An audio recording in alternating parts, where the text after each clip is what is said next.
Então, as estimativas de evapotranspiração podem ser por medição, que é algo mais complicado, e realizando um cálculo provisório, né? Um cálculo provisório, não, um cálculo determinado.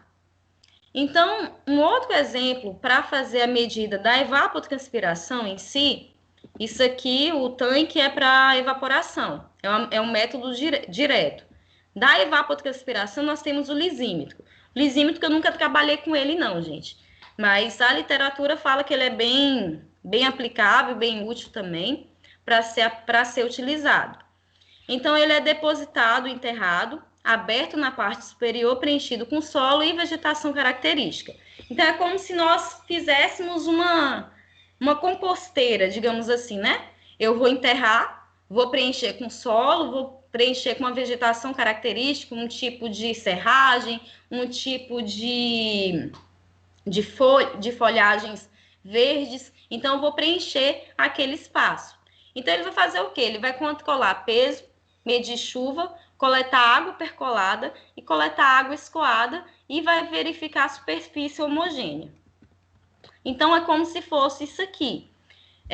Geralmente, o pessoal usa muito ela próxima a hortas, próxima à plantação de laranja, próxima à plantação de jabuticaba. Então, é um método de calcular essa evapotranspiração aqui. Então, próximos a reservatórios, por exemplo, grandes reservatórios, grandes represas, por exemplo, lá no sistema Cantareira, eles têm uma área aberta só instalado o lisímetro. Então, o lisímetro ele é instalado para que eles consigam calcular, além da evaporação por meio do tanque, também eles conseguem calcular a evapotranspiração imediata através desse meio tanque aqui. Vocês podem ver que é como se fosse como eu posso dizer? Um vasinho de planta, só que maior. É como se fosse um vaso onde eu vou colocar ali solo, onde eu vou colocar uma vegetação específica e vou ver o quanto que vai transpirar ou não. Aqui um exemplo dele enterrado. Vocês podem ver que aqui parece uma estrutura de vidro, mas é acrílico. Vocês podem ver que tem um solo característico preenchido ele e tem a vegetação. Então, aqui, pessoal, nós temos como calcular também a evapotranspiração baseado na temperatura. Então, baseado na temperatura, nós temos algumas técnicas que podem ser utilizadas, técnicas empíricas, lembrando que são estimativas, não são, como eu posso dizer, não tem como a gente ter total certeza. Vocês podem perceber que tem vários modelos diferentes, dependendo do tipo de pessoa que fez esse estudo, do tipo de pesquisador. Então, esse aqui, por exemplo, ele foi feito para climas temperados. Então, inverno úmido e verão seco. Esse aqui, ele vai utilizar a temperatura média e horas do dia com insolação para regiões semiáridas. Então, se nós fôssemos fazer um estudo lá no Nordeste, por exemplo, esse aqui seria o mais indicado. Agora, aqui para nossa região, talvez esse aqui serviria. Nós iremos discutir um pouquinho mais sobre ele aqui na frente. Também nós temos, baseado na temperatura, como avaliar por meio de culturas. Então, eu tenho uma determinada cultura, como feijão, cana-de-açúcar, que eu tentei achar uma com café, mas eu não achei na literatura, não. Estava meio complicado. Então, isso aqui são algumas exemplificações que nós utilizamos a cultura para identificar esse coeficiente aqui, que vai ser utilizado para determinar essa evapotranspiração. E uma outra, que é o que a gente vai utilizar para calcular, é o mais utilizado nas nossas regiões em relação à evapotranspiração, comparado com a temperatura, que eu não sei falar esse nome, sempre me embolo, então não vou falar. Então, nós temos essa fórmula empírica, que eu vou considerar a evapotranspiração 16, que é um número admissional, vezes 10, vezes T, que é a temperatura média do mês, dividido por I, que é o índice de temperatura, elevado a A, que é um índice que vai variar, é um parâmetro que depende da região. Então, nós iremos avaliar esse Azinho, que seria o parâmetro que depende da região, conforme o meu valor de I. que é o índice de temperatura. Por isso que vai variar pela região. E como eu calculo esse Azinho? Como eu vou calcular, aliás, esse índice? Então, o índice, a gente calcula o índice de temperatura considerando o somatório da temperatura média de cada mês, de cada um dos 12 meses, dividido por 5, elevado a 1,514. E o cálculo do A é esse cálculo aqui mesmo. Parece que foi colocado, não, mas na literatura, orienta-se dessa forma. 6,75 vezes 10 a menos 7, vezes I, esse resultado aqui, elevado ao cubo. E assim sucessivamente. E aqui nós temos um exemplo de como fazer esse cálculo. Aí eu deixei esse exemplo aqui para vocês. Como que a gente vai fazer? Só para dar uma dica na hora de vocês forem fazer. Eu já deixei o resultado aqui, o resultado total. Então, a primeira coisa que a gente vai fazer, o primeiro cálculo, é o do coeficiente I, que é o índice de temperatura, que é a partir das temperaturas médias obtidas da tabela, que são essas temperaturas aqui, nós conseguiremos o valor de 96, né, total, e a partir do I é possível obter esse valorzinho aqui de A. Então, o que eu queria que vocês fizessem? Por mais que eu já dei o resultado, eu queria que vocês tentassem fazer em casa como chegar aqui. Primeira coisa, para calcular esse I, o I ele vai ser um somatório, até mesmo porque aqui já mostra ele como somatório. Então, a primeira coisa é fazer individualmente para cada um. Então, para calcular esse I, eu vou fazer para cada temperatura. Então, por exemplo, I igual 24,6 elevado a 1,514 dividido por 5. Assim sucessivamente. O somatório deles vai ser o resultado de I. Entendido?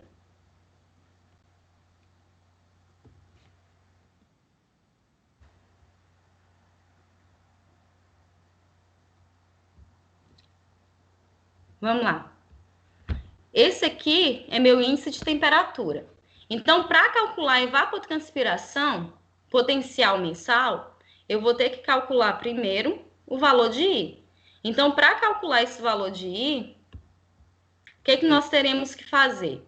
Eu tenho aqui, por exemplo, deixa eu digitar, fica mais fácil.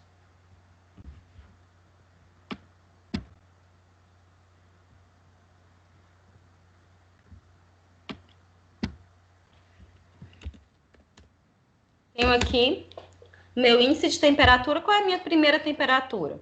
24,6, correto? Do mês de janeiro. 24,6 dividido 24,6 dividido por 5. Ver se consigo fazer isso aqui.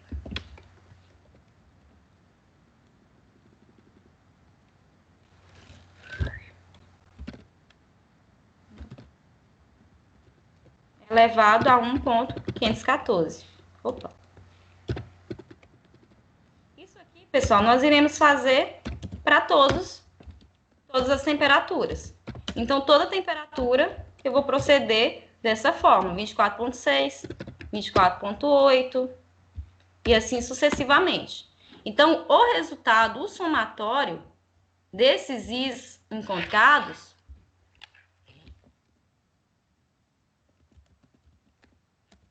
será o meu valor total. Meu valor de I. Entenderam?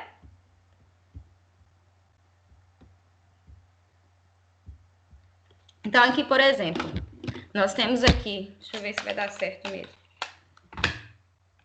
24,6, nossa primeira temperatura, né?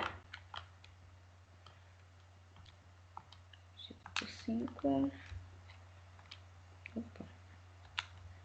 Se quiserem tentar fazer aí também.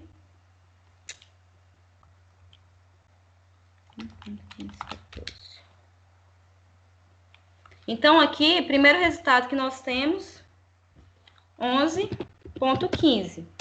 Vai ser o meu valor de I para a temperatura do mês de janeiro. Então, esse vai ser o meu primeiro valor. Então, tendo esses dados, quando eu consigo fazer o somatório de I total, eu vou conseguir descobrir A. Descobrindo A, eu já tenho o valor aqui. Para achar A, vai até o I ao cubo, I ao 12º? Não, aqui já é a fórmula mesmo. Por exemplo, nós iremos elevar o valor de I. Aqui eu falei que o valor de I deu quanto? 96, né? Então, eu vou ter que elevar esse valor de I ao cubo. Vou ter que elevar esse valor de I ao quadrado e somente multiplicar pelo valor de I mesmo. Entenderam? Aí, com esse resultado aqui, desse número adimensional, nós conseguiremos elevar a minha evapotranspiração. Com o resultado de I, com o resultado da evapotranspiração, eu vou achar esse resultado aqui. E aí, nós temos uma outra questão. Qual vai ser a temperatura utilizada? 16,5. Por quê?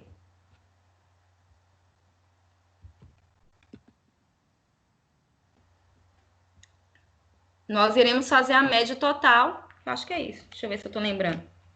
24,6 mais 24,8. Mas eu acho que é isso mesmo, gente. Mais 23, mais 20, mais 16,8, 14,4. Se quiserem tentar fazer aí também, mais 14,6, mais 15,3, mais 16,5, mais 17,5, mais 21,4, 25,5.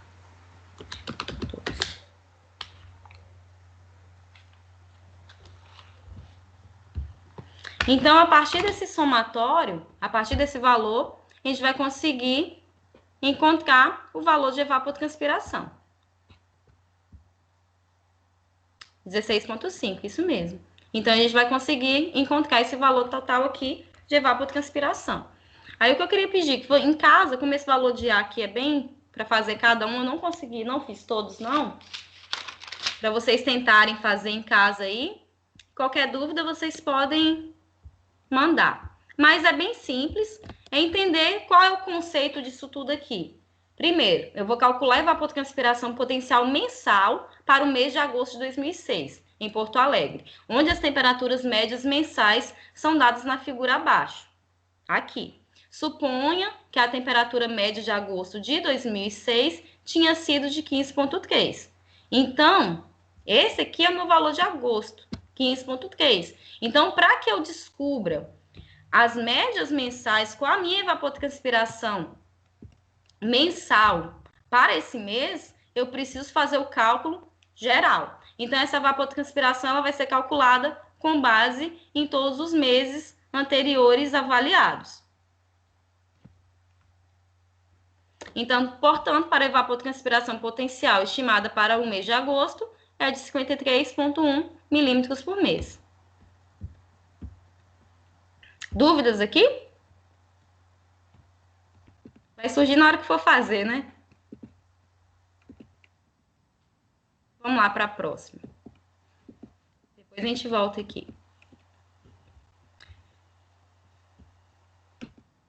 Então, essa evapotranspiração, gente, potencial, ela vai ser a evaporação do solo e a transpiração das plantas máxima. Deixa eu ver se quem está gravando.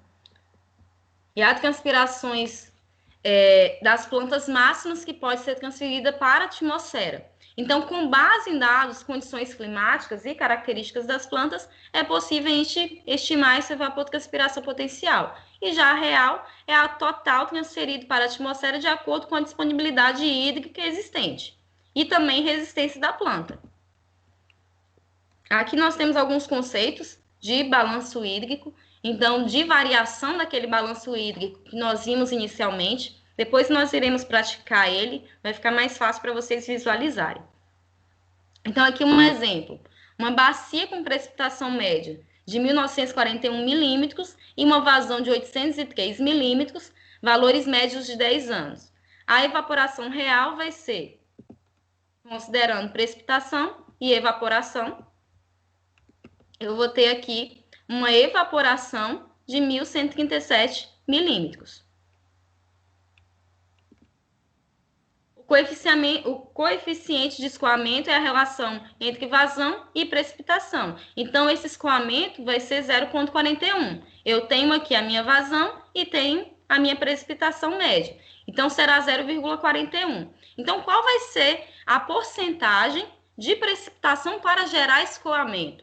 Então, essa porcentagem vai ser 41%. Então, dentro dessa bacia, dentro desse sistema, considerando que precipita 1.941 milímetros e tem uma vazão de 803 milímetros, tendo esse coeficiente, essa relação entre Q e P, nós podemos falar que 41% daquela precipitação geral, então choveu 100%, um exemplo, 41% vai precipitar e vai gerar escoamento, o restante não. Então, somente esse vai ser o nosso coeficiente de escoamento. Isso aqui é só um exemplo de balanço hídrico para vocês entenderem um pouquinho essa relação de precipitação e vazão. Aqui é um outro exemplo que é utilizado, a evapotranspiração em si, em relação à conversão, a necessidade de muitas vezes a gente converter milímetros por ano para metros cúbicos por segundo, considerando a área da bacia e uma vazão específica. Essa fórmula nós já estudamos anteriormente, então ela vai ser aplicada aqui novamente, assim como aquela fórmula de balanço hídrico que nós aplicamos em aulas passadas. Ela vai ser novamente utilizada, porém em conceituações diferentes. A nossa conceituação anterior foi considerando a precipitação. A nossa conceituação aqui vai ser considerando a evapotranspiração.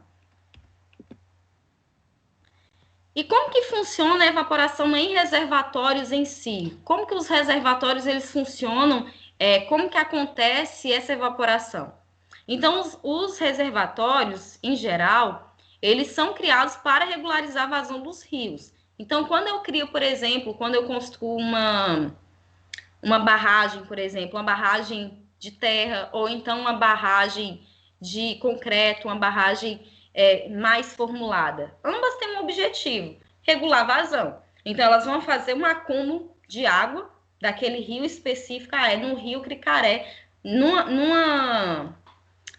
afluente do rio Cricaré foi feito uma barragem. Então, essa barragem, ela tem todos os fundamentos, ela vai ter toda a estrutura para regularizar a vazão daquele rio. Então, nós teremos ali, por exemplo, o ladrão, que eu vou poder manter a água, a vazão da água e fazer com que essa água seja regulada por meio dele. Um exemplo. Então, ela vai aumentar a disponibilidade da água e de energia nos períodos de escassez. Então, por exemplo, se hoje nós fôssemos pensar em um reservatório como uma barragem, ela vai conseguir manter uma disponibilidade de água em períodos de escassez para abastecer um determinado setor.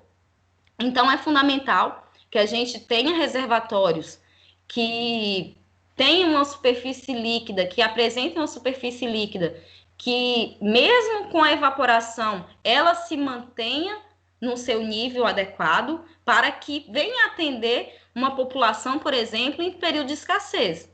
Então, a partir do momento que nós temos esse reservatório, infelizmente, essa água disponibilizada lá, reservada ali, ela também estará sujeita à evaporação. Então, nós teremos ali uma perda também de água e de energia por meio dessa dissipação. Então, isso é algo que acontece nos reservatórios. Então, a evaporação de água em reservatório, ela vai ser estimada a partir de medição de tanque em classe A. Então, geralmente, pessoal, em todo estudo, quando nós vamos elaborar uma barragem, fazer um projeto de uma barragem, por exemplo, lá no estudo inicial dele, é avaliado por meio de medição de evaporação, é utilizado o evaporímetro. Então, o evaporímetro ele vai ser essencial aqui nessa etapa para medir o nível futuro daquele reservatório. Então, quanto que nessa região específica aqui vai evaporar? Então, ele vai ser essencial para esse tipo de estudo e esse tipo de cálculo. Entretanto, é necessário aplicar um coeficiente de redução em relação às medidas do tanque. A água do reservatório normalmente está mais fria do que a do tanque. Aquela questão que eu falei com vocês, que o tanque ele foi construído em ferro, ele é construído em ferro galvanizado justamente para aumentar a temperatura e incentivar uma evapotranspiração. E tem um volume pequeno e está completamente exposto à radiação solar. Então, nós temos essa diferença. Quando nós falamos de um reservatório, o reservatório está totalmente exposto à radiação. Se a gente pegar, se a gente verificar uma barragem, eu lembro que até no trabalho de um de vocês, que eu não lembro, foi colocada uma barragem muito bonita lá, um reservatório muito bonito. Então, aquele reservatório está totalmente exposto à radiação solar todos os dias. Então, isso acontece automaticamente. Então, é necessário, por exemplo, a gente fazer uma comparação, estimar a evaporação em reservatórios e lagos, considerando que essa tem o valor de aproximadamente 60% a 80% da evaporação medida em tanque classe A. Então, é mais ou menos essa comparação que a gente faz. Então, nós temos a evaporação do lago, a evaporação do tanque e FT, onde FT tem valores entre 0,6 e 0,8. Esse FT aqui vai ser uma espécie de temperatura que nós temos valor admissional para ele também. Então, aqui eu posso ter um valor de 0,7, 0,8 ou 0,6. Varia entre essa variável aqui, né? Aqui um exemplo. Nós temos aqui uma área superficial de 4.214 quilômetros quadrados.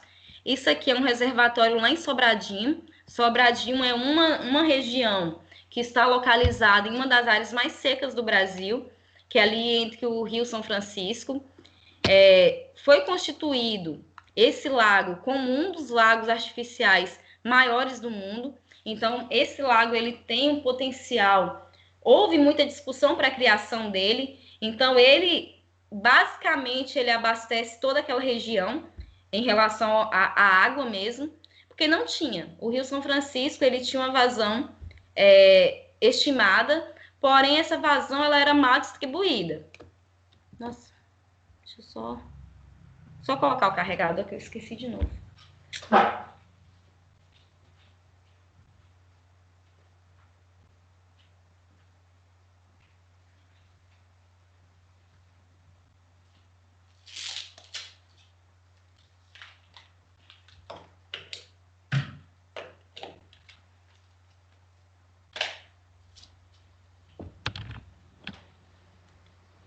Então, aqui, pessoal, nós temos uma evaporação direta desse reservatório, lá em Sobradinho, de 200 metros cúbicos por segundo. 10% dessa vazão ela é regularizada do Rio São Francisco.